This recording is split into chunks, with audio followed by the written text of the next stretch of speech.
هذا الشيلة مهداه للجازي بنت سلطان البرازي، أداء خالد شلية. للعروس اللي مع برق المخيلة انثروا واردوا رياحين وخزام، هذه الجازي فخر بنت الاصيلة بنت سلطان الفخر شيخ الشهامة.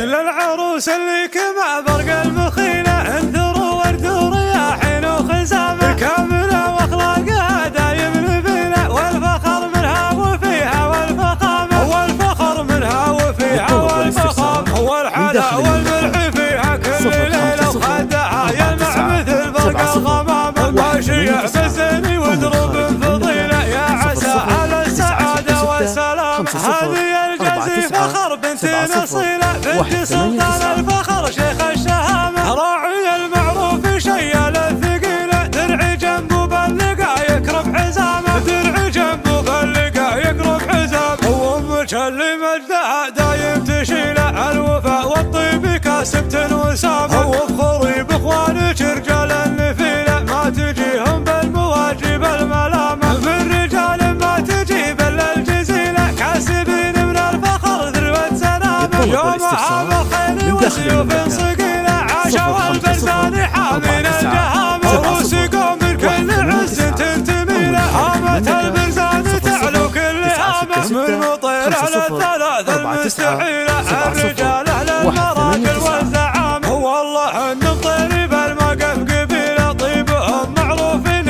يوم القيامه. للعروس اللي مع برق المخيله انثروا واردوا رياحين وخزامه، كامله واخلاقها دايم نبيله والفخر منها وفيها والفخامه، والفخر منها وفيها والفخامه، والحلا والملح فيها كل ليله وخدها يلمع مثل برق الغمامه، ماشيه بالزين ودروب فضيله يا عسى على السعاده والسلامه. هذه الجازي فخر بنت اصيله بنت سلطان الفخر شيخ الشهامه، راعي المعروف شيال الثقيله درعي جنبه باللقا يكرم حزامه، درعي جنبه باللقا يكرم حزامه، وامك اللي مجدها دايم تشيله الوفاء والطيب كاسبة وسامه، وفخوري باخوانك رجال النفيله ما تجيهم بالمواجب الملامه، من رجال ما تجيب الا الجزيله كاسبين من الفخر ذروة سلامه، يوم عام الخيل وسيوف صقيله عاشوا البرزان حامين الجهامه، روسكم من كل عز تنتمي له، هامة البرزان تعلو كل هامه، من مطير على الثلاث المستحيله